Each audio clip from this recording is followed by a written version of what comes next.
হ্যাঁ, হিন্দু তো মারা গেছে। যারা বলছে মুসলমানরা হিন্দু মেরেছে তাদের গালে দুটো কষিয়ে থাপ্পড় মারুন। শেখ আদিল হোসেন শাহ কে ছিল?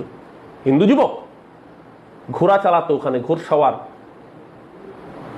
শেখ আদিল হোসেন শাহ যখন হিন্দু টুরিস্টদের নির্বিচারে গুলি করছে, নিজে জঙ্গিদের রাইফেলের সামনে ঝাঁপিয়ে পড়ে রাইফেল কেড়ে নিতে গেছিল, ঝাঁঝরা করে দিয়েছে 7খানা বুলেট তার শরীরকে। মুসলমান সন্ত্রাসবাদী আর মুসলমান গোলাবেন না, সাধারণ মুসলমান সন্ত্রাসবাদী হয় না।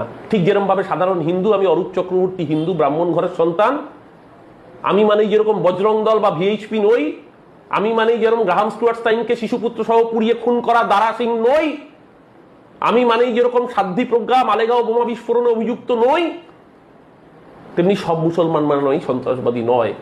মুসলমান মানে শেখ আদিল হোসেন শাহ, মুসলমান মানে এপিজে আব্দুল কালামও। যারা গুলিয়ে দিতে চাইছেন তারা বদমাইশি করছেন।